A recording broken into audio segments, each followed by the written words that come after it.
ಶ್ರೀ ದತ್ತ ಭಾಗವತ. ಶಿವಂ ಶಾಂತಂ ಪ್ರಸನ್ನಂ ಓಂಕಾರಂ ಸಚ್ಚಿತ್ಸುಖಂ ಕೇವಲಂ ಭಕ್ತ ಮುಕ್ತಿಪ್ರದಂ ವಂದೇ ದತ್ತಾತ್ರೇಯಂ ಜಗದ್ಗುರುಂ. ಭಾಗ 1. ಆದಿಕಾಂಡ. ಶ್ರೀ ದತ್ತ ಮಹಾತ್ಮೆ. ಅಧ್ಯಾಯ 21. ದತ್ತಾತ್ರೇಯನ ಷೋಡಶ ಯೋಗಲೀಲಾವತಾರಗಳು. ಯೋಗಿರಾಜ ಅತ್ರಿವರದ ಶ್ರೀ ದತ್ತಾತ್ರೇಯ ಕಾಲಾಗ್ನಿ ಶಮನ, ಯೋಗಿ ಜನವಲ್ಲಭ, ಲೀಲಾ ವಿಶ್ವಂಬರ, ಸಿದ್ಧರಾಜ, ಜ್ಞಾನಸಾಗರ, ವಿಶ್ವಾಂಬರ ಅವಧೂತ, ಮಾಯಾಮುಕ್ತಾವಧೂತ, ಮಾಯಾಯುಕ್ತಾವಧೂತ, ಆದಿಗುರು ಶ್ರೀ ಗುರು ದತ್ತಾತ್ರೇಯ, ದೇವದೇವೇಶ್ವರ, ದಿಗಂಬರ, ಕಮಲಾಲೋಚನ ಮುಂತಾದವುಗಳು.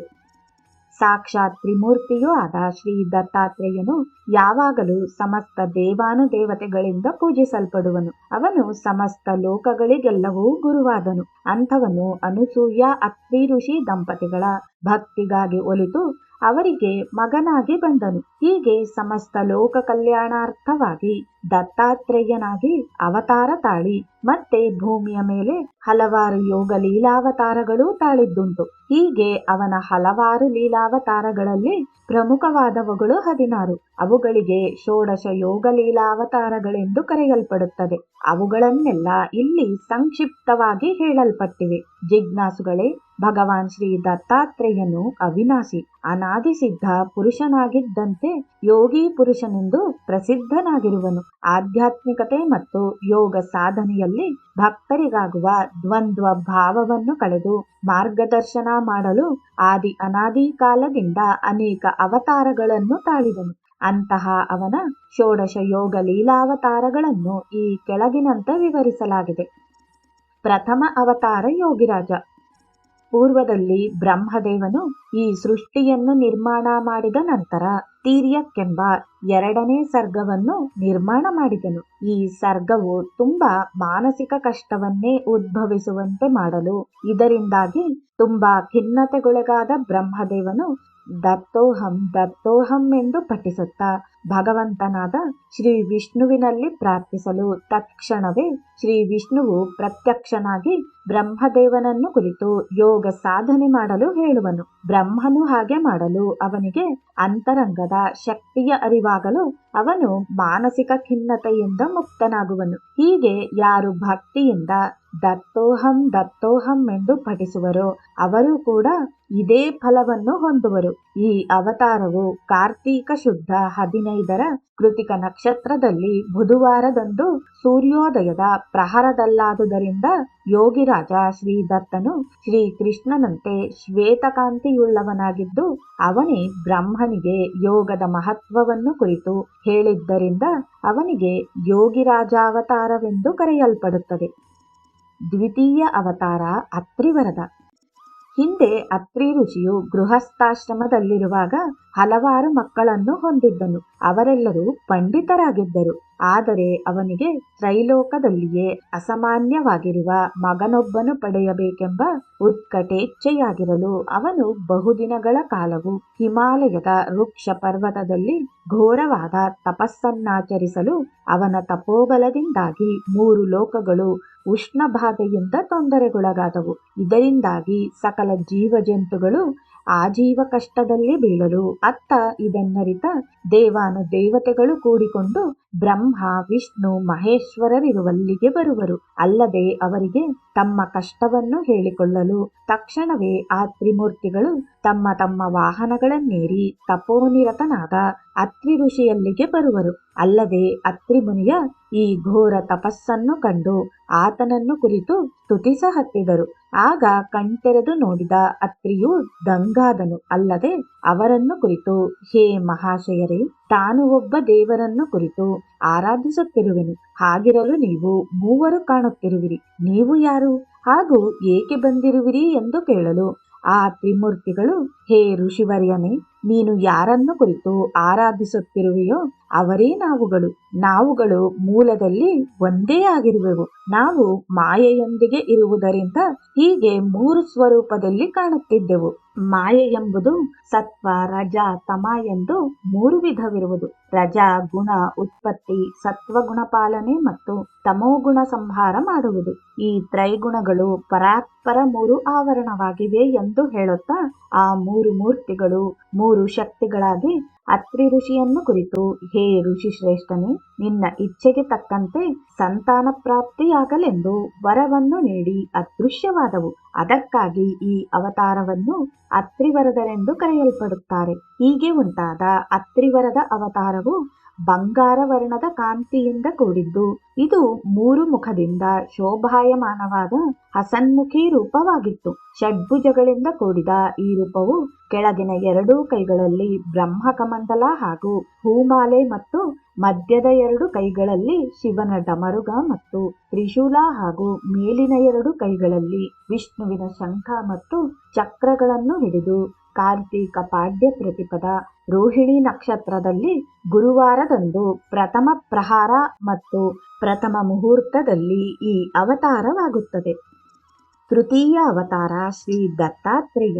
ಭಗವಾನ್ ಶ್ರೀಹರಿಯು ಕಾರ್ತೀಕ ಪಾಡ್ಯ ತೃತೀಯ ಮೃಗ ನಕ್ಷತ್ರದಲ್ಲಿ ಶುಕ್ರವಾರದಂದು ಸೂರ್ಯೋದಯದ ಪ್ರಥಮ ಮುಹೂರ್ತದಲ್ಲಿ ಶ್ರೀ ಅತ್ರಿ ಋಷಿ ವರ್ಯನಿಗೆ ಇಂದ್ರ ನೀಲಮಣಿಯಂತೆ ನೀಲಿ ಬಣ್ಣದವನಾಗಿ ಕಂಡನು. ಆ ಮಗುವಿನ ಮುಖವು ನೀಲ ಚಂದ್ರಕಾಂತಿಯಂತೆ ಹೊಳೆಯುತ್ತಿತ್ತು. ಚತುರ್ಭುಜಧಾರಿಯಾದ ಆ ಸ್ವರೂಪವು ತನ್ನ 4 ಕೈಗಳಲ್ಲಿ ಶಂಖ, ಚಕ್ರ, ಗದಾ ಮತ್ತು ಪದ್ಮಗಳನ್ನು ಹಿಡಿದಿದ್ದು, ಮೈಯೆಲ್ಲ ವಿಭೂತಿ ಬಳಿದಿದ್ದು, ತಲೆಯ ಜಡೆಯು ವಿಶಿಷ್ಟ ರೀತಿಯಲ್ಲಿ ಇದ್ದುದನ್ನು ಕಂಡಿತು. ಅಲ್ಲದೆ ಆ ಮೂರ್ತಿಯಿಂದ ದತ್ತೋಹಂ ದತ್ತೋಹಂ ಮಂತ್ರಘೋಷವು ಕೇಳಿ ಬರುತ್ತಿತ್ತು. ಈ ದಿವ್ಯ ಸ್ವರೂಪವನ್ನು ಕಂಡ ಅತ್ರಿ ಋಷಿಯು, ನೀನು ನಮ್ಮಿಂದ ಜನ್ಮ ತಾಳುವವರೆಗೂ ನಾವು ತೃಪ್ತಿ ಹೊಂದಲಾರೆವು ಎಂದು ನುಡಿವನು. ಆ ವಾಕ್ಯವನ್ನು ಕೇಳಿದ್ದೇ ತಡ ಆ ಮೂರ್ತಿಯು ಮಗುವಾಗಿ ಹೊಳೆಯುವ ತೇಜದಂತೆ ಅತ್ರಿ ಋಷಿಯ ಹೃದಯದಲ್ಲಿ ಲೀನವಾಯಿತು. ಅನಂತರದಲ್ಲಿ ಅದು ಅನಸೂಯ ಗರ್ಭದಿಂದಾಗಿ ಜನ್ಮ ತಾಳುವುದು. ಮುಂದೆ ಆ ತ್ರೈಮೂರ್ತಿಯೇ ಹಿಮಾಲಯ ಪ್ರಾಂತ್ಯದಲ್ಲಿ ಅನಸೂಯ ಗರ್ಭದಿಂದ ದತ್ತಾತ್ರೇಯನಾಗಿ ಜನಿಸುವನು. ಹೀಗೆ ಅವನ ಜನ್ಮಸ್ಥಳವು ಇಂದು ನೇಪಾಳದ ಭಕ್ತಪುರ ಎಂಬ ಹೆಸರಿನ ದತ್ತಕ್ಷೇತ್ರವಾಗಿ ಬೆಳಗುತ್ತಿದೆ. ಚತುರ್ಥ ಅವತಾರ ಕಾಲಾಗ್ನಿ ಶಮನ. ವೃಕ್ಷ ಪರ್ವತದಲ್ಲಿ ತಪೋನಿರತನಾಗಿದ್ದರಿಂದ ಅತ್ರಿ ಋಷಿಯ ಶರೀರವು ತಪೋ ಅಗ್ನಿಯಿಂದ ತುಂಬಾ ಬಿಸಿಯಾಗುತ್ತದೆ. ಆ ವೇಳೆಯಲ್ಲಿ ಭಗವಾನ್ ಶ್ರೀಹರಿಯು ಅತ್ರಿ ಋಷಿಯ ತಪೋತಾಪವನ್ನು ಶಾಂತಗೊಳಿಸಲು ದತ್ತಾತ್ರೇಯನು ಕಾಲಾಗ್ನಿ ಶಮನನೆಂಬ ಅವತಾರವನ್ನು ತಾಳಿದನು. ಆಗ ಅತ್ರಿ ಋಷಿಯು ತಾನು ಅಗ್ನಿತಾಪದಿಂದ ಮುಕ್ತನಾದ ಕೂಡಲೇ ಕಣ್ತೆರೆದು ಅನಸೂಯೆಯನ್ನು ಕಂಡನು. ಆಗ ಆತನ ಕಣ್ಣಿನ ತೇಜೋಕಾಂತಿಯು ಅವಳ ಶರೀರದಲ್ಲಿ ಪ್ರವೇಶವಾಯಿತು. ಅಂದು ಮಾರ್ಗಶೀರ್ಷ ಶುದ್ಧ 17ನೇ ದಿನವಾಗಿತ್ತು. ಅದು 9 ತಿಂಗಳುಗಳ ಕಾಲವು ಕೇವಲ 9 ದಿನಗಳಲ್ಲಿ ಪೂರ್ಣವಾಗಿ ಆ ದೈವೀ ಶಕ್ತಿಯು ಕಾರ್ತೀಕ 15ನೇ ಶುಭ ದಿನದಂದು ಅನಸೂಯಾಳಿಗೆ ಆ ರೂಪವು ಮಗುವಿನ ಸ್ವರೂಪದಲ್ಲಿ ಕಾಣಿಸಿಕೊಂಡಿತು. ಆಗ ಆಶ್ಚರ್ಯಚಕಿತಳಾದ ಅನಸೂಯ ಮಾತೆಯು ಕೈಮುಗಿದು, ಆ ದೈವೀ ಶಕ್ತಿಯನ್ನು ಕುರಿತ ನೀನು ಎಲ್ಲಿಯವರೆಗೆ ನನ್ನ ಗರ್ಭದಿಂದ ಮಾನವ ಜೀವಿಯಂತೆ ಜನ್ಮ ತಾಳಲಾರೆಯೋ ಅಲ್ಲಿಯವರೆಗೆ ನನಗೆ ಸಂತೋಷವಾಗಲಾರದು ಎಂದು ನುಡಿದಳು. ನಂತರ ಶ್ರೀಹರಿಯು ಮಾನವನಂತೆ ಜನ್ಮಿಸಿ ಅವಳ ಪಕ್ಕದಲ್ಲೇ ಮಲಗಿಕೊಂಡ. ಆ ವೇಳೆ ಮೃಗ ನಕ್ಷತ್ರ ತಿಥಿಯಿದ್ದು ಚಂದ್ರಮನ ಉದಯವಾಗುತ್ತಿತ್ತು. ದೂರ್ವಾಸ ಮತ್ತು ಚಂದ್ರರು ಕೂಡ ಅದೇ ವೇಳೆಯಲ್ಲಿ ಹುಟ್ಟಿದರು. ಪಂಚಮ ಅವತಾರ ಯೋಗಿ ಜನವಲ್ಲಭ. ಶ್ರೀ ಗುರು ದತ್ತಾತ್ರೇಯನು ಅತ್ರಿ ಋಷಿಯ ಆಶ್ರಮದಲ್ಲಿ ಕಾಣಿಸಿಕೊಂಡಾಗ ಇಂದ್ರನು ದೇವತೆ, ಋಷಿ, ಮುನಿ, ಗಂಧರ್ವ, ಚಾರಣ, ಯೋಗಿ ಮತ್ತು ಸಾಧು ಜನರೊಂದಿಗೆ ಕೂಡಿಕೊಂಡು ಶ್ರೀ ಗುರುವಿನ ಬಾಲರೂಪವನ್ನು ಕಾಣುವ ಕುತೂಹಲದಿಂದ ಋಷಿಯ ಕುಟೀರಕ್ಕೆ ಆಗಮಿಸುವರು.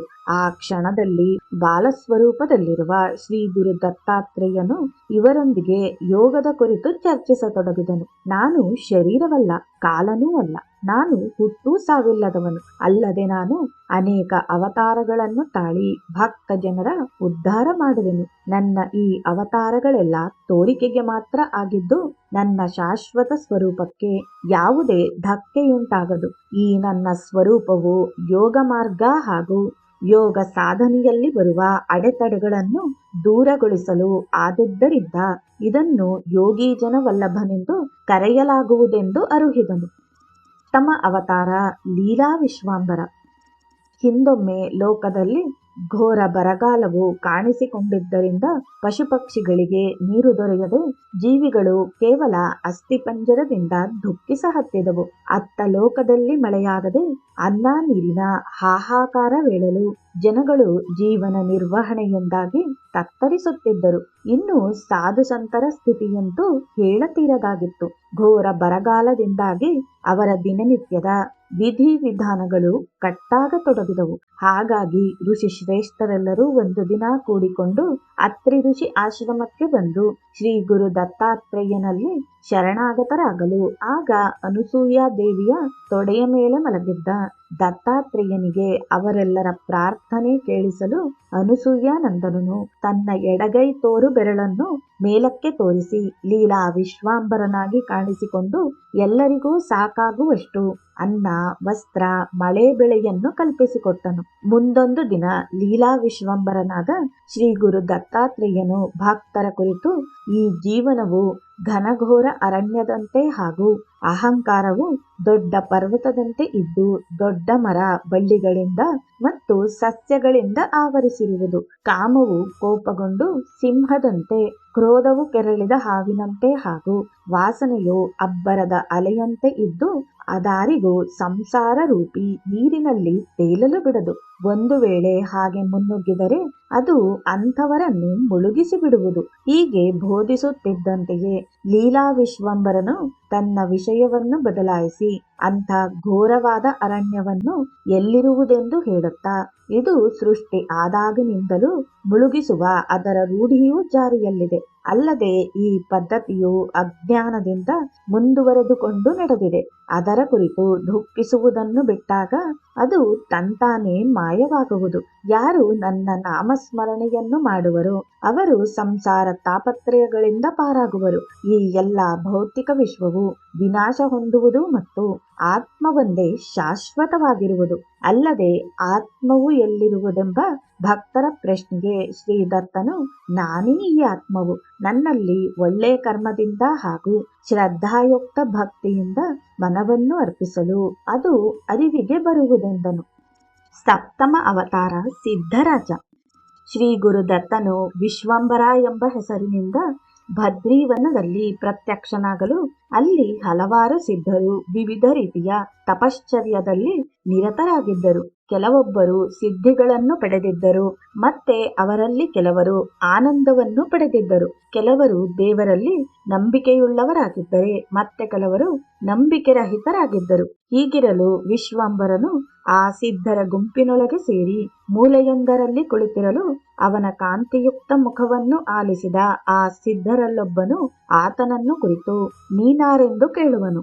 ಶ್ರೀದತ್ತನು ನನ್ನ ಅರಿಯಲಾಗದೆಂದನು. ಸಿದ್ಧನು ನಿನ್ನ ವಾಸಸ್ಥಾನ ಯಾವುದೆಂದನು. ಶ್ರೀದತ್ತನು ನನಗೆ ವಾಸಸ್ಥಾನವೇ ಇಲ್ಲವೆಂದನು. ಸಿದ್ಧನು ಹಾಗಾದರೆ ನಿನ್ನ ಗುರು ಯಾರೆಂದನು.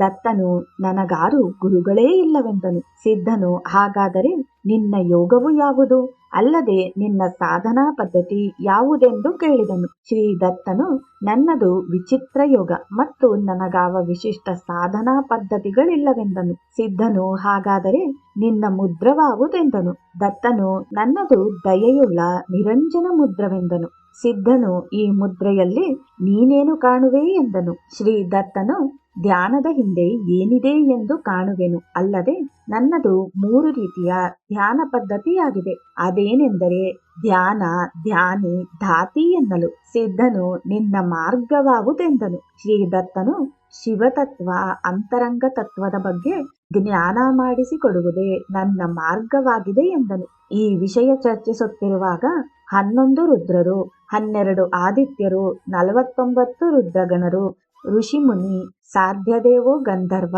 ಯಕ್ಷ, ಕಿನ್ನರರೆಲ್ಲ ಆಕಾಶ ಮಾರ್ಗವಾಗಿ ಹೋಗುತ್ತಿದ್ದರು. ತಕ್ಷಣವೇ ಅವರವರ ಚಲನೆಯಲ್ಲಿ ಏರಿಳಿತ ಉಂಟಾಗಿ ಅವರೆಲ್ಲ ಭದ್ರೀವನದಲ್ಲಿ ಭೂಮಿಗಿಳಿದರು. ಈ ದೃಶ್ಯವನ್ನು ಕಂಡ ಅಲ್ಲಿರುವ ಎಲ್ಲಾ ಸಿದ್ಧರು ತಮ್ಮ ತಮ್ಮ ತಪಸ್ಸಿನ ಫಲವಾಗಿ ಹೀಗಾಗಿದೆ ಎಂದು ಯೋಚಿಸತೊಡಗಿದರು. ಆಗ ಶ್ರೀದತ್ತನು, ನೀವೆಲ್ಲರೂ ನಿಮ್ಮೊಳಗೆ ಯೋಚಿಸಿ ತೊಂದರೆಗೊಳಗಾಗದೆ ನಿಮ್ಮಲ್ಲಿ ಯಾರಾದರೊಬ್ಬರು ಅವನನ್ನು ಬಂಧನದಿಂದ ಬಿಡಿಸಿ ಪುನಃ ಆಕಾಶದಲ್ಲಿ ತೇಲುವಂತೆ ಮಾಡಿದರೆ ಅಂಥವರನ್ನೇ ಉತ್ತಮವಾದ ಸಿದ್ಧರೆಂದು ತಿಳಿಯಲಾಗುವುದೆನ್ನಲು ಅವರೆಲ್ಲರೂ ಒಪ್ಪಿ ಒಬ್ಬೊಬ್ಬರಂತೆ ಮುಂದೆ ಬಂದು ಅವರನ್ನು ಕುರಿತು, ನಾನು ನಿಮ್ಮೆಲ್ಲರನ್ನು ಬಂಧನದಿಂದ ಮುಕ್ತಗೊಳಿಸಿರುವೆವು. ನೀವೆಲ್ಲರೂ ಪುನಃ ಆಕಾಶದಲ್ಲಿ ಹಾರಾಡುವಂತಾಗಲಿ ಎಂದರು. ಸರದಿಯಂತೆ ಪ್ರತಿಯೊಬ್ಬ ಸಿದ್ಧನು ಪ್ರಯತ್ನ ಮಾಡಿ ನೋಡಿದನು.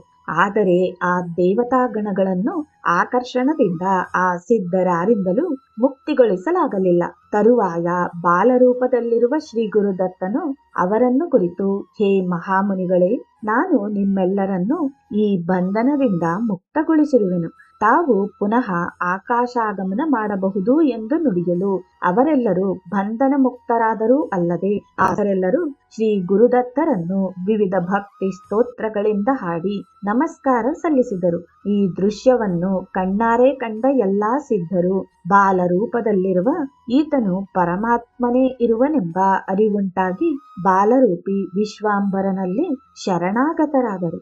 ಆಗ ಬಾಲರೂಪಿ ಶ್ರೀದತ್ತನು ಸಿದ್ಧರನ್ನು ಕುರಿತು, ನಾನು ಸಿದ್ಧರಾಜನು, ನಾನೇ ಯೋಗಿರಾಜನು. ಹರಿಹರ ಸ್ವರೂಪಿಯಾದ ನಾನು ಜೀವಿಗಳ ದುಃಖವನ್ನು ಶಮನ ಮಾಡಲು ಕಾಲಾಗ್ನಿ ಶಮನನೇ ಆಗಿರುವೆನು. ಎಲ್ಲೆಲ್ಲಿ ಆತ್ಮದ ಕುರಿತು ವಿಚಾರಿಸುವರೋ ಅವರು ನನ್ನನ್ನೇ ಹೊಂದುವರು. ಯಾರೊಬ್ಬರು ಮಂತ್ರದಿಂದ ದೇವರನ್ನು ಸ್ಮರಿಸುವರೋ ಅವರೇ ನನ್ನನ್ನೂ ಸ್ಮರಿಸುತ್ತಿರುವರು. ನಾನೇ ಮಂತ್ರರಾಜನಾಗಿರುವೆನು, ನಾನೇ ಅವಿನಾಶಿ ಪರಮಾತ್ಮನಾಗಿರುವೆನು. ಈ ಎಲ್ಲಾ ವಿಶ್ವವು ನನ್ನ ಅಧೀನದಲ್ಲಿರುವುದು. ಆದರೂ ನಾನು ಮಂತ್ರಗಳ ಅಧೀನವಾಗಿರುವೆನು. ಆದ್ದರಿಂದಲೇ ನಿಯಮಾನುಸಾರವಾಗಿ ಮಾಡಲಾದ ಮಂತ್ರಪಠಣ ಹಾಗೂ ಅಧ್ಯಯನಗಳು ಸಾಧಕನಿಗೆ ಸಿದ್ಧಿಯನ್ನು ಕೊಡುವಂತಹವುಗಳಾಗಿವೆ. ಹೀಗೆ ಹೇಳಿದ ಶ್ರೀದತ್ತನು ಮತ್ತೆ ಅವರಿಗೆ ಕೆಲವು ಮಂತ್ರಗಳನ್ನು ಹೇಳಿ ಅದರ ಪಠಣ ಪದ್ಧತಿಯನ್ನು ತಿಳಿಸಿದನು. ಅದೇ ಸಿದ್ಧರಾಜಾಂಗಂ ಎಂದು ಕರೆಸಿಕೊಳ್ಳುವುದು. ಮುಂದೆ ಸಹಸ್ರಾರು ಸಂವತ್ಸರಗಳ ನಂತರ ಶ್ರೀದತ್ತನು ಮತ್ತೆ ತನ್ನ ಪರಮಭಕ್ತನಾದ ಮಹಾರಾಷ್ಟ್ರದ ಅಂಬೇಜೋಗದ ದಾಸೋಹ ಪಂಥನಿಗೆ ಹೇಳಲು ಅವನು ಅದನ್ನು ಲಿಪಿಬದ್ಧವಾಗಿ ಮಾಡಿ ಸಿದ್ಧರಾಜಾಂಗಂ ಎನ್ನುವ ಹೆಸರಿನಲ್ಲಿ ಪ್ರಸಾರ ಮಾಡುವನು. ಈ ಅವತಾರವು ಮಾಘ ಶುದ್ಧ 15ರಂದು ಮಖಾ ನಕ್ಷತ್ರದಲ್ಲಿ ಬೆಳಗ್ಗಿನ ಜಾವದಲ್ಲಿ ಆಗುವುದು. ಅಷ್ಟಮ ಅವತಾರ ಜ್ಞಾನಸಾಗರ. ಮುಂದೊಂದು ದಿನ ಭಗವಾನ್ ಶ್ರೀ ದತ್ತಾತ್ರೇಯನು ಆ ಸಿದ್ಧ ಯೋಗಿಗಳು ಯೋಗ ಸಿದ್ಧಿಯನ್ನು ಹೊಂದುವರೋ ಇಲ್ಲವೋ ಅವರು ಸ್ಥಿರವಾಗಿದ್ದು ಅಸ್ಥಿರವಾದ ಕಾಮ, ಕ್ರೋಧ, ಲೋಭ ಮುಂತಾದ ಷಡ್ವೈರಿ ಗುಣಗಳನ್ನು ಜಯಿಸಿರುವರೋ ಇಲ್ಲವೋ ಎಂದು ಪರೀಕ್ಷಿಸುವುದಕ್ಕಾಗಿ ಶ್ರೀಗುರುವು ಪಾಲ್ಗುಣ ಶುದ್ಧ ದಶಮಿಯಂದು ಪುನರ್ವಸು ನಕ್ಷತ್ರದಲ್ಲಿ ರವಿವಾರದಂದು ಸೂರ್ಯೋದಯದೊಂದಿಗೆ ಜ್ಞಾನ ಸಾಗರವೆಂಬ ಕುಮಾರನ ರೂಪದಲ್ಲಿ ಕಾಣಿಸಿಕೊಂಡನು. ನಿರಂತರವಾಗಿ ಗಾಳಿಯಲ್ಲಿ ತೇಲಾಡುತ್ತಿದ್ದ ಈತನನ್ನು ಸಿದ್ಧರೆಲ್ಲರೂ ಸೇರಿ ಭೂಮಿಗಿಳಿಸುವ ಪ್ರಯತ್ನದಲ್ಲಿ ವಿಫಲರಾದರು. ಆತನು ಭಗವಂತನೇ ಆಗಿರಬೇಕೆಂದು ಸ್ತೋತ್ರಗಳಿಂದ ಹಾಡಿ ನಮಸ್ಕಾರ ಮಾಡತೊಡಗಿದರು. ಆವಾಗ ಶ್ರೀದತ್ತನು ಕಾಮದಿಂದ ಕ್ರೋಧ, ಕ್ರೋಧದಿಂದ ಮೋಹ ಹಾಗೂ ಮೋಹದಿಂದ ಬುದ್ಧಿಯ ಭ್ರಮಣೆಯೂ ಆಗುವುದು. ಇದರಿಂದ ತುಚ್ಛ ಬೇಡಿಕೆಗಳ ಭಾವ ಮೂಡುವುದು. ಯಾರು ಇಂತಹ ತುಚ್ಛ ಕಾಮನೆಗಳಿಗಾಗಿ ಸಿದ್ಧಿಗಳ ಹಿಂದೆ ಬೀಳುವರೋ ಅವರು ನನ್ನನ್ನು ಹೊಂದಲಾರರು. ಆದ್ದರಿಂದ ಅವರು ಶಾಶ್ವತವಾದ ಶಾಂತಿಯನ್ನು ಹೊಂದಲಾರರು. ಅಲ್ಲದೆ ನೀವೆಲ್ಲರೂ ನನ್ನನ್ನೇ ಪೂಜಿಸಿ ಮಂತ್ರಗಳ ಪಠಣವನ್ನು ಮಾಡುತ್ತಲಿರಿ. ಇದರಿಂದಾಗಿ ಅಂತರಂಗದ ತತ್ವ ತಿಳಿದು ನಿಮ್ಮಲ್ಲಿ ಪೂರ್ತಿ ಶರಣಾಗತಿಯ ಭಾವ ಉಂಟಾಗುವುದು. ಇದರ ಹೊರತು ಬುದ್ಧಿ ಹಾಗೂ ಉಪಾಯಗಳಿಂದ ನನ್ನನ್ನು ಹೊಂದಲಾರಿರಿ. ಷಡ್ವೈರಿ ಗುಣಗಳನ್ನು ಬಿಟ್ಟು ನನ್ನನ್ನೇ ಆರಾಧಿಸಿದಾಗ ಮಾತ್ರ ಮುಕ್ತಿ ಎಂಬ ಫಲವನ್ನೇ ಪಡೆಯುವಿರಿ ಎಂದು ಹೇಳಿದನು. ಅನಂತರ ಶ್ರೀ ದತ್ತನು ತೋರಿಸಿಕೊಟ್ಟ ಮಾರ್ಗದಲ್ಲೇ ಆ ಸಿದ್ಧರೆಲ್ಲರೂ ಸಾಧನಗೈದು ಶಾಂತಿಯನ್ನು ಹೊಂದುವವರಾಗುವರು. ಈ ಅವತಾರವು ಭದ್ರೀವನದಲ್ಲಾಗುವುದು. ಅವಾಗಿನಿಂದಲೂ ಉತ್ತಮ ಸಿದ್ಧರೆಲ್ಲರೂ ಅಲ್ಲೇ ವಾಸವಾಗಿರುವರು. ನವಾವತಾರ, ವಿಶ್ವಾಂಬರ ಅವಧೂತ. ಸಿದ್ಧರೆಲ್ಲರೂ ಆಧ್ಯಾತ್ಮಿಕವಾಗಿ ಎಷ್ಟರ ಮಟ್ಟಿಗೆ ಉನ್ನತಿ ಹೊಂದಿರುವರೆಂದು ಪರೀಕ್ಷಿಸಲು ಶ್ರೀ ದತ್ತಾತ್ರೇಯನು ಕೊಳೆಯಾದ ಬಟ್ಟೆಗಳನ್ನು ಧಾರಣೆ ಮಾಡಿಕೊಂಡು ಮ್ಲೇಚ್ಛನೊಬ್ಬನ ರೂಪದಲ್ಲಿ ಚೈತ್ರ ಶುದ್ಧ ಪೂರ್ಣಿಮೆಯ ಮಂಗಳವಾರದಂದು ಚಿತ್ತ ನಕ್ಷತ್ರದಲ್ಲಿ ದಿನದ 2ನೇ ಪ್ರಹರದ ವೇಳೆ ಸಿದ್ಧರಿರುವಲ್ಲಿ ಪ್ರತ್ಯಕ್ಷನಾಗುವನು.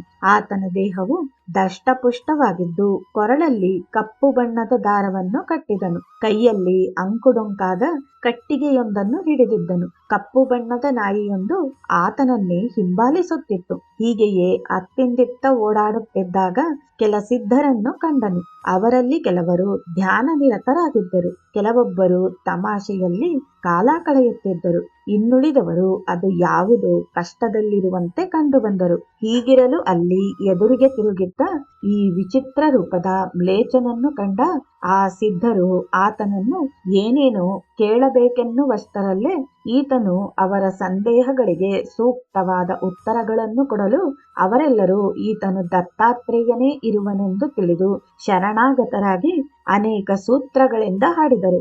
ಇದರಿಂದಾಗಿ ಅವರೆಲ್ಲರೂ ತಮ್ಮ ತಮ್ಮ ಸಂಶಯವನ್ನು ಅಳಿದು ಹಾಕಲು ಅವರಿಗೆ ಪೂರ್ಣವಾದ ಮನಃಶಾಂತಿ ಲಭಿಸುವುದು. ಇದೇ ಸಂದರ್ಭದಲ್ಲಿ ಅತ್ತ ದಲಾದನ ಮುನಿಗೆ ಶ್ರೀ ದತ್ತಾತ್ರೇಯನು ವಜ್ರಕವಚವನ್ನು ಬೋಧನೆ ಮಾಡಿದನು. ಈ ವಜ್ರಕವಚವು ಹೀಗಿದೆ: ದಿಗಂಬರಂ ಭಸ್ಮ ಸುಗಂಧಲೇಪನಂ ಚಕ್ರ ತ್ರಿಶೂಲ ಡಮರುಂ ಗದಾಯುಧಂ ಪದ್ಮಾಸನಂ ಯೋಗಿ ಮುನೀಂದ್ರ ವಂದಿತಂ ದತ್ತೇತಿ ನಾಮ ಸ್ಮರಣೇನ ನಿತ್ಯಂ. ಕವಚ ಸ್ತೋತ್ರಂ.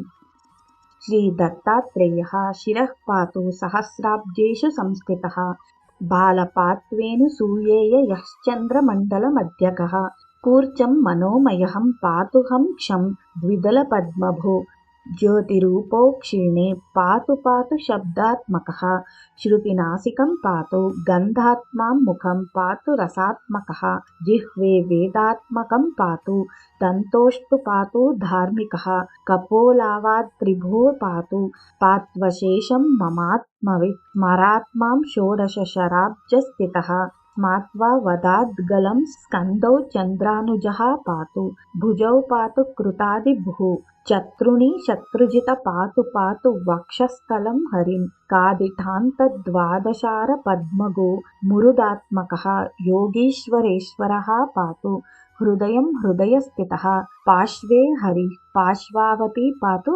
ಪಾರ್ಶ್ವಸ್ಥಿತಃ ಸ್ಮೃತಃ ಹಠಯೋಗಾದಿಯೋಗಜ್ಞಃ ಕುಕ್ಷಿ ಪಾತು ಕೃಪಾನಿಧಿಃ ಡಂಕಾರಾಧಿಪಕಾರಾಂತ ದಶಾರಸರ ಸೀರುಹೇ ನಾಭಿಸ್ಥಲೆ ವರ್ತಮಾನೋ ನಾಭಿಃ ವಹ್ನ್ಯಾತ್ಮಕೋ ವತು ವಹ್ನಿ ತತ್ವೋಮಯೋ ಯೋಗಿ ರಕ್ಷಾತ್ಮಾನಾನಿ ಪೂರಕಂ ಕಟಿಕಟಿಸ್ಥ ಬ್ರಹ್ಮಾಂಡ ವಾಸುದೇವಾತ್ಮಕೋವತು ಬಕರಾದಿ ಲಕಾರಾಂತ ಷಟ್ಪತ್ರಾಭೋಜ ಬೋಧಕಃ ಜಲತತ್ವಮಯೋ ಯೋಗಿ ಸ್ವಾಧಿಷ್ಠಾನಂ ಮಮಾವತು ಸಿದ್ಧಾಸನ ಸಮಾಸೀನ ಊರೋ ಸಿದ್ಧೇಶ್ವರೋವತು ವಾದಿಸಾಂತಚುಷ್ಟತ್ರಸ ರೋರೋಹನಿ ಬೋಧಕಃ ಮೂಲಾಧಾರಂ ಮಹೀರೂಪೋ ರಕ್ಷತಾದ್ವೀರ್ಯ ನಿಗ್ರಹಿ ಷಷ್ಟಂಚ ಸರ್ವತ್ರಃ ಪಾತು ಜಾನುನ್ಯಸ್ತಕರಾಂಬುಜಃ ಜಂಕೆ ಪಾತ್ವವಧೂತೇಂದ್ರಃ ಪಾತ್ವಾಗ್ರಿತೀರ್ಥಪಾವನಃ ಸರ್ವಾಂಗಃ ಪಾತು ಸರ್ವಾತ್ಮಂ ರೋಮಾಣ್ಯವತು ಕೇಶವಃ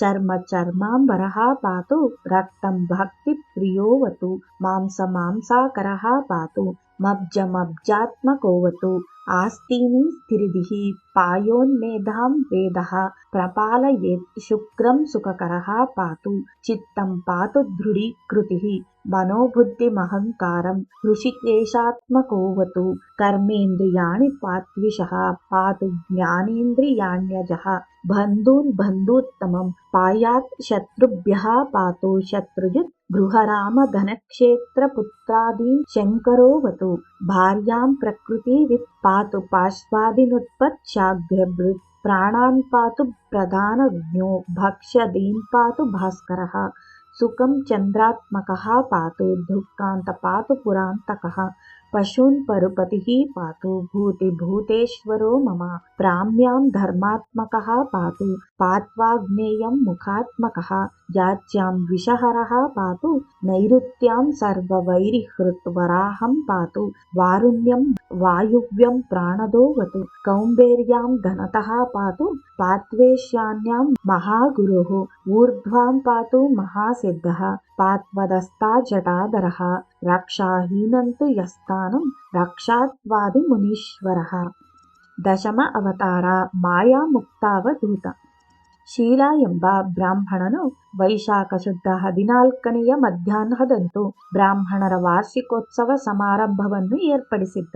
ಅದರಲ್ಲಿ ಅನೇಕ ಬ್ರಾಹ್ಮಣರನ್ನು ಆಮಂತ್ರಿಸಿದನು. ಆ ವೇಳೆಯಲ್ಲಿ ಆತನು ಬಂಗಾರ ಬಣ್ಣದ ಮೈಕಾಂತಿಯುಳ್ಳ ಸುಂದರವಾದ ಬೈರಾಗಿಯೊಬ್ಬನನ್ನು ಕಂಡನು. ಆ ಬೈರಾಗಿಯು ಒಂದು ಕೈಯಲ್ಲಿ ಭಿಕ್ಷಾಪಾತ್ರೆಯೂ ಹಾಗೂ ಕೈಯಲ್ಲಿ ಕೋಲೊಂದು ಹಿಡಿದಿದ್ದ. ಅವನ ಕೊರಳಲ್ಲಿ ಹಲವು ಗಾತ್ರದ ರುದ್ರಾಕ್ಷಿ ಮಾಲೆಗಳಿದ್ದವು. ಅವನನ್ನು ಕಂಡ ಶೀಲ ಬ್ರಾಹ್ಮಣನು ಕ್ರೋಧೋಯುಕ್ತನಾಗಿ ಈತನನ್ನು ಕುರಿತು, ಹೇ ಬೈರಾಗಿಯೇ, ನೀನಾರು ಎಂದು ಕೇಳಿದನು.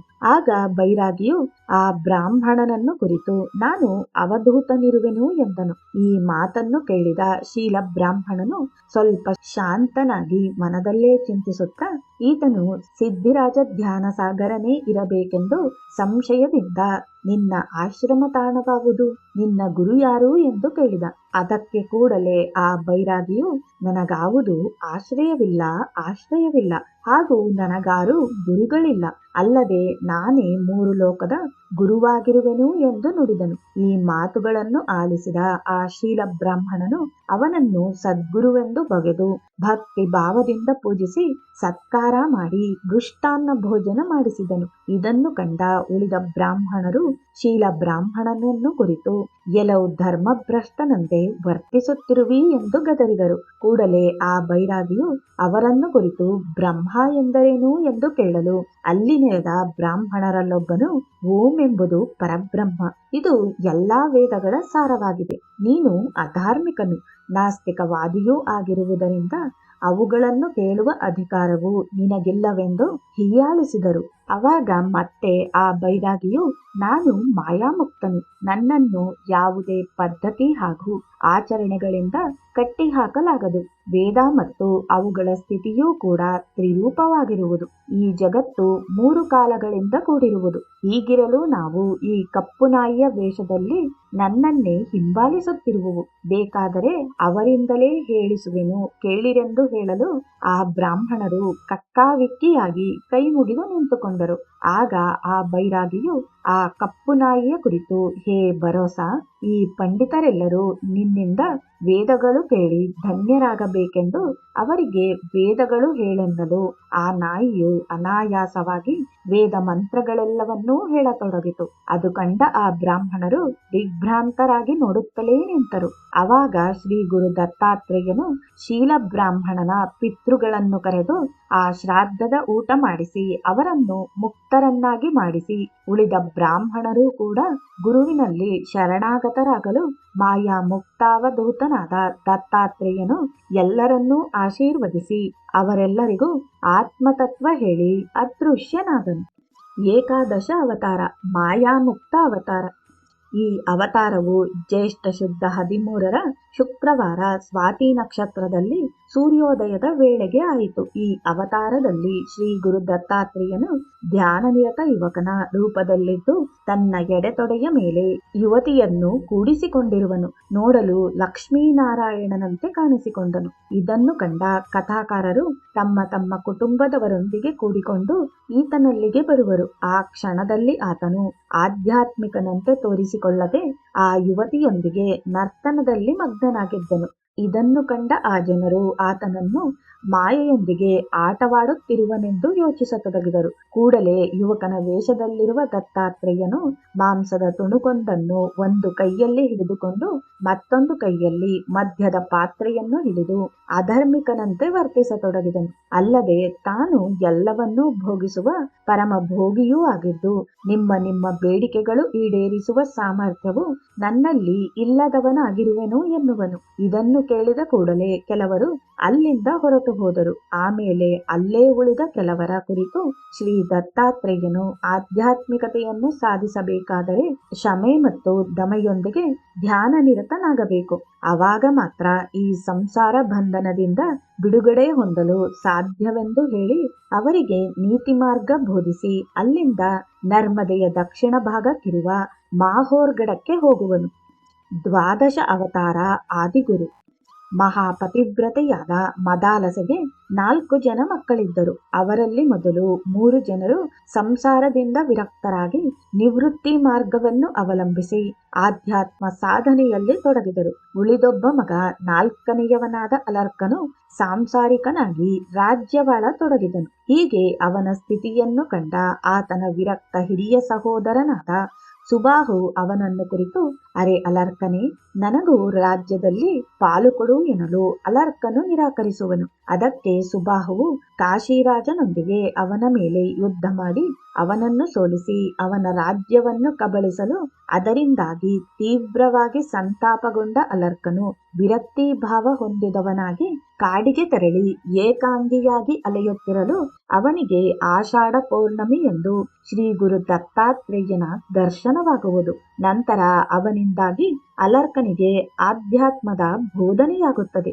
ಆಗ ದತ್ತಾತ್ರೇಯನು ಅಲರ್ಕನಿಗೆ ಆದಿಗುರು ಅವತಾರದಲ್ಲಿ ದರ್ಶನ ನೀಡುವನು. ಮುಂದೆ ಅವನಿಂದ ಬೋಧಿಸಲ್ಪಟ್ಟ ಆಧ್ಯಾತ್ಮ ತತ್ವದಿಂದಾಗಿ ಅಲರ್ಕನು ವಿರಕ್ತಿ ಮಾರ್ಗವನ್ನು ಹೊಂದಿ ನಂತರ ರಾಜಧಾನಿಗೆ ಬಂದು ಸುಬಾಹುವಿನ ಕುರಿತು ಇದೆಲ್ಲ ಬೇಡವೆನಲು ಸುಬಾಹುವು ನೈಜ್ಯತೆಯನ್ನು ಅರುಹಿ ಕಾಡಿಗೆ ತೆರಳುವನು. ಅತ್ತ ಕಾಶಿರಾಜನು ಕಾಶಿಗೆ ಹೋಗಲು ಅಲರ್ಕನು ತನ್ನ ರಾಜ್ಯ ಪಟ್ಟವನ್ನು ಮಗನಿಗೆ ವಹಿಸಿಕೊಟ್ಟು ತಾನು ತಪಸ್ಸಿಗಾಗಿ ಕಾಡಿಗೆ ತೆರಳುವನು. ತ್ರಯೋದಶ ಅವತಾರ ಶ್ರೀ ದತ್ತಾತ್ರೇಯ ಗುರು.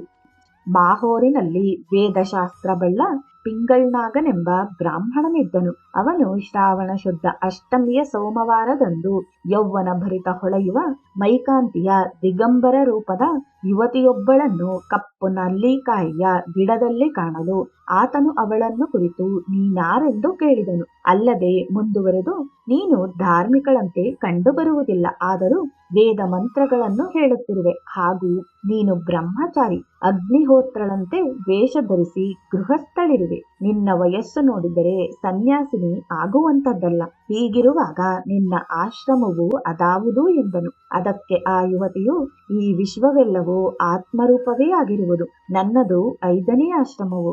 ಯಾರು ಆತ್ಮವನ್ನು ಕಾಣುವರೋ ಅವರೆಲ್ಲರೂ ಇದಕ್ಕೆ ಸೇರಿರುವರು. ಈ ಉತ್ತರವನ್ನು ಕೇಳಿದ್ದೇ ತಡ ಪಿಂಗಳನಾಗನು ಈತನು ಶ್ರೀ ಗುರು ದತ್ತಾತ್ರೇಯನೇ ಆಗಿರುವನೆಂದರಿತು ಆತನ ಶ್ರೀಚರಣಗಳಿಗೆ ವಂದಿಸಿ ದತ್ತಾತ್ರೇಯನಿಂದ ಆಧ್ಯಾತ್ಮದ ಗುರಿ ತಿಳಿದುಕೊಂಡನು. ಚತುರ್ದಶ ಅವತಾರ ದೇವದೇವೇಶ್ವರ. ಶ್ರೀ ದತ್ತಾತ್ರೇಯನು ನರ್ಮದೆಯ ದಕ್ಷಿಣ ತಟದ ಮಾಹೋರ್ಗಡದ ಕಾಡಿನಲ್ಲಿ ವಾಸವಾಗಿದ್ದು ಅಲ್ಲಿನ ತೀರ್ಥಕ್ಷೇತ್ರಗಳಲ್ಲಿ ಸ್ನಾನ ಮಾಡಿ ಋಷಿಮುನಿಗಳಿಗೆ ದರ್ಶನ ಕೊಡುತ್ತಿದ್ದನು. ಆ ತಾಣವು ಕಪ್ಪು ನೆಲ್ಲಿಕಾಯಿಯ ವೃಕ್ಷಗಳಿಂದ ತುಂಬಿ ತುಳುಕುತ್ತಿತ್ತು. ಹೀಗಿರುವಾಗ ಅದಕ್ಕೆ ಕೃಷ್ಣಾಮಲಾರೆ ತೀರ್ಥ ಎಂಬ ಹೆಸರು ಬಂದಿತು. ಶ್ರೀ ಬ್ರಹ್ಮದೇವ ಹಾಗೂ ಶತಾನಂದ ಗೌತಮ ಋಷಿಯ ಮಗ ಇವರೆಲ್ಲರೂ ಶ್ರೀ ಗುರುವಿನ ದರ್ಶನಕ್ಕಾಗಿ ಬರುವರು. ಆಗ ಅವರಿಗೆ ಶ್ರೀ ದತ್ತಾತ್ರೇಯನು ದೇವದೇವೇಶ್ವರನಾಗಿ ದರ್ಶನ ನೀಡುವನು. ಈ ಅವತಾರವು ಭಾದ್ರಪದ ಶುದ್ಧ ಚತುರ್ದಶಿ ಶುಕ್ರವಾರದಂದು ಶತಾಕರ್ತ ನಕ್ಷತ್ರದಲ್ಲಿ ದಿನದ ಪ್ರಥಮ ಪ್ರಹರದಲ್ಲಿ ಆಗುವುದು. ಪಂಚಾದಶ ಅವತಾರ ದಿಗಂಬರ ಅವಧೂತ. ಈ ಅವತಾರವು ಅಶ್ವಿನಿ ಶುದ್ಧ ಪೌರ್ಣಮಿಯ ಬುಧವಾರದಂದು ಅಶ್ವಿನಿ ನಕ್ಷತ್ರದಲ್ಲಿ ಸೂರ್ಯೋದಯದ ವೇಳೆಯಲ್ಲಾಗುವುದು. ಆಗ ಶ್ರೀ ಗುರು ದತ್ತಾತ್ರೇಯನು ದಿಗಂಬರ ರೂಪದಲ್ಲಿ ರಾಜನಾದ ಯದು, ಪ್ರಹ್ಲಾದ ಮತ್ತು ಕಯಾಧುನ ಮಗನಿಗೆ ಯೋಗ ಮಾರ್ಗದ ಬೋಧೆ ಮಾಡುವನು. ಕಾವೇರಿ ತೀರದ ಕಾಡು ಪ್ರದೇಶದಲ್ಲಿ ತಿರುಗಾಡುವಾಗ ಯದುರಾಜನು ದಿಗಂಬರ ಅವಧೂತನನ್ನು ನೋಡಿ ವಿಸ್ಮಯಗೊಂಡನು. ಕೂಡಲೇ ಆತನ ಕುರಿತು, ನೀನು ಯುವಕನಾಗಿದ್ದು ದಷ್ಟಪುಷ್ಟನಾಗಿರುವೆ. ಹೀಗಿರುವಾಗ ಯಾವ ಕಾರಣಕ್ಕಾಗಿ ಈ ಕಾಡಿನಲ್ಲಿ ತಿರುಗುತ್ತಿರುವೆ ಎಂದು ಕೇಳಿದನು. ಆವಾಗ ಶ್ರೀ ದತ್ತಾತ್ರೇಯನಾದ ಅವಧೂತನು ಯದುವಿಗೆ ತನ್ನ 24 ಗುರುಗಳ ಕುರಿತು ಅರುಹಿದನು. ಷೋಡಶ ಅವತಾರ ಕಮಲಾಲೋಚನ. ಕೃಷ್ಣಶ್ಯಾಮ ಕಮಲಾಲೋಚನ. ಈ ಅವತಾರವು ಕಾರ್ತೀಕ ಶುದ್ಧ ದ್ವಾದಶಿಯ ಬುಧವಾರದಂದು ರೇವತಿ ನಕ್ಷತ್ರದಲ್ಲಿ ಸೂರ್ಯೋದಯದ ವೇಳೆಯಲ್ಲಾಗುವುದು. ಶ್ರೀ ಗುರು ದತ್ತಾತ್ರೇಯನು ಯೋಗಿರಾಜ ಅತ್ರಿವರದ ಮುಂತಾದ ಅವತಾರವನ್ನು ತಾಳಿ ಲೋಕದಲ್ಲಿ ಧ್ಯಾನ, ಭಕ್ತಿ, ವೈರಾಗ್ಯ ಹಾಗೂ ಅಷ್ಟಾಂಗ ಯೋಗಗಳ ಕುರಿತು ಭಕ್ತಜನ ಕೋಟಿಗೆ ಮಾರ್ಗದರ್ಶನ ಮಾಡುತ್ತಾನೆ. ಹೀಗಿರಲು ಶ್ರೀ ದತ್ತನು ಯೋಗ ನಿದ್ರೆಯಲ್ಲಿ ತಲ್ಲೀನನಾಗಿ ಧ್ಯಾನಮಗ್ನನಾಗಿರುವಾಗ ಕೆಲವು ಭಕ್ತರು ಆತನನ್ನು ಕಾಣಲು ಬರುವರು. ಆ ವೇಳೆಯಲ್ಲಿ ಶ್ರೀ ದತ್ತಾತ್ರೇಯನು ಸತ್ ಚಿತ್ ಆನಂದ ಸ್ಥಿತಿಯಲ್ಲಿದ್ದನು. ಆಗ ಅವನು ತನಗೆ ಕಾಣಲು ಬಂದ ಭಕ್ತ ಜನರನ್ನು ಕುರಿತು, ಹೇ ಭಕ್ತ ಜನರೇ, ಬೇಕಾದರೆ ನೀವು ಎಲ್ಲಾ ಶಾಸ್ತ್ರಗಳನ್ನೂ ಓದಿರಿ, ಆದರೆ ನಾನು ನಿಮಗೆ ಪರಮ ಸತ್ಯವನ್ನು ಮಾತ್ರ ಹೇಳುವೆನು. ಅವನ್ನು ಅಭ್ಯಸಿಸುವುದರಿಂದ ಕೂಡಲೇ ಮುಕ್ತಿಯನ್ನು ಹೊಂದುವಿರಿ. ವೇದಗಳೂ ಕೂಡ ಶಾಶ್ವತವಾದ ಈ ತತ್ವದ ಕುರಿತೇ ಹೇಳುವುವು. ಆದ್ದರಿಂದಲೇ ಅವುಗಳನ್ನು ಮೊದಲು ಮೂಲ ಬೇರುಗಳೆಂದು ಕರೆಯಲಾಗಿದೆ. ಧರ್ಮವು ಆ ಸ್ಥಿತಿಯನ್ನು ಹೊಂದುವ ಒಂದು ಮಾರ್ಗವಾಗಿದೆ. ನಾನು ದತ್ತನಿರುವೆನು. ಕೇವಲ ಅತ್ರಿಮುನಿಯಷ್ಟೇ ಅಲ್ಲ, ಯಾರು ಸಂಪೂರ್ಣವಾಗಿ ನನ್ನಲ್ಲೇ ಶರಣಾಗತರಾಗುವರೋ ಅವರಿಗಾಗಿ ನನ್ನನ್ನೇ ನಾನು ಕೊಟ್ಟುಕೊಂಡಿರುವೆನು. ಅಲ್ಲದೆ ಅವರು ನನ್ನ ಸ್ವರೂಪವೇ ಇರುವರು ಎಂದು ನುಡಿವಲ್ಲಿಗೆ ಶ್ರೀ ದತ್ತ ಭಾಗವತ ಆದಿಕಾಂಡದ 21ನೆಯ ಈ ಸಮಾರೋಪ ಅಧ್ಯಾಯವು ಇಲ್ಲಿಗೆ ಮುಕ್ತಾಯವಾಗುತ್ತದೆ. ಜೈ ಗುರುದೇವ ದತ್ತ.